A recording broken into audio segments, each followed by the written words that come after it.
All right, hello students. This is for my capstone class, my fall 2020 capstone class, CIS 2910C, and I wanted to go over what your first week is going to look like here.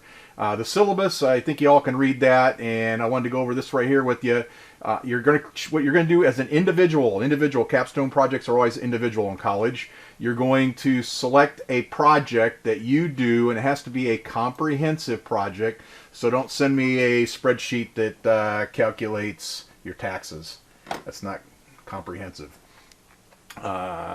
So you got to come up with some kind of a project idea. I do have some. I suggest you go online and look at some that are online. I prefer that you don't do a game. I'll be a little bit flexible in the capstone class if you decide to do a game if you're a gamer. But you must, for all projects, this, again, listen carefully, all projects must be pre-approved for your capstone course. So if you select a game, make sure you run the idea by me. Historically, games have always been a disaster for the students. To be quite honest with you, most decent games require 4 years of education experience, but I know that a lot of you are from a younger generation than myself, so you could have been programming since 6 or 7 years old, and you may be an excellent programmer. In that case, we could probably work something out, and I'll make an exception to the rule. But again, if you want to make a game, that's okay, but historically they've always been a disaster. So you're going to create some kind of a project. I do have some project ideas that range everything from working with Bash in a multi-network environment, in virtual environment, and doing some penetration tests and some network reconnaissance. I have some files that are full of data where you could go in and pull the data from an FTP server, import that in, and calculate times. Very similar to like if you were on a motocross team and you had different checkpoints and you went around the same lap 5 times in 2 hours to calculate your time between point A, point B, point C, point D, point E, and then back to A. That's what the data would look like. So you could I could set you up with a basic server, FTP server, where you pull that data from there, and then you calculate the times in between the checkpoints. That would be an A work type project. A web page. Sometimes people do web pages. I'll caution you there, a basic web page that has 6 pages isn't going to get scored as highly as a more complex project. Now, if you had a shopping cart in it and you had something that calculated shipping and that kind of stuff, then fine. But just a little website about yourself and with some basic data, no. You got to have some calculations in there. You got to show me that you know how to use MySQL probably, or use some JavaScript and do some more comprehensive calculations. So just take that into consideration. And again, I'm going to be pre-authorizing these. So before you start any work on it, you got to send me the idea, and then I will okay it along with some of my comments based on my experience in teaching this class. Okay, so go ahead and pick out your projects. You can look online. There's ideas online. I know that the hardest part of this class is actually picking your project. I've taught this class several times before, so I get it. But there's some good examples out there on the internet too, and there's also some poor examples. So just make sure you get an okay from me.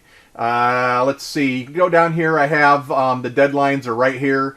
There's not really a lot of set times for things or where something's due every week. You're kind of on your own. I call this class my free range chicken class because I let you kind of do everything at your own pace. We have something due August 31st, something due September 6th. All right, I got some notes here on documentation. The documentation is going to float throughout the project. You do have a mandatory meeting with me at some point. 100 points must be completed prior to October 15th. So sometime near the 3rd and 4th week of September, we'll start doing that. I don't want to do them too early. I don't want to do them too late.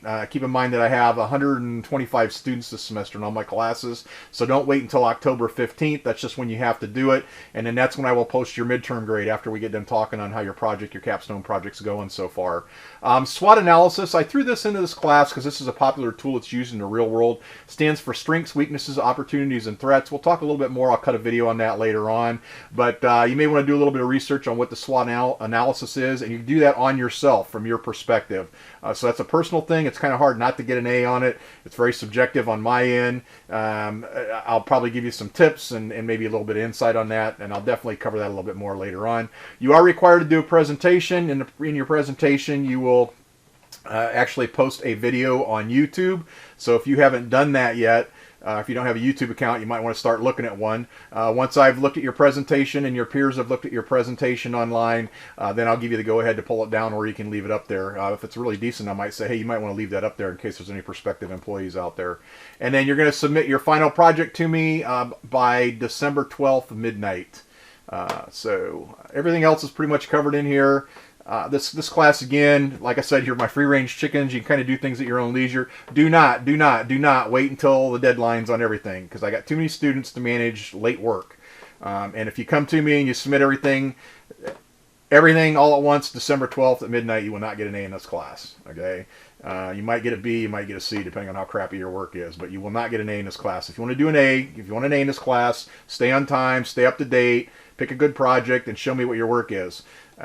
And then what I'll probably do too is I'm going to throw in a resume someplace where I make you do a resume. And the reason I do that is I just want to see what experience you have, and I put those on file. I kind of look at them. If there's anything that's really gross or obvious, I call you and I let you know, and I say, hey, look, take this out of your resume and do this instead. Because we do have people that call the campus and they're asking for students to do work for them, and I want to see a decent resume from you. All right. I've probably referred 20, 30 students to potential employers over the years, normally a couple a year. And some of them are doing quite well right now. I know several of them are making six figures. But again, they were the top students. They were exceptional students. Would like to add you to that category. If you listen to me, there's no reason why you can't be in that category. Thank you, folks. I teach capstone class. Good luck picking your project. Let me know. Shoot me an email. Thank you.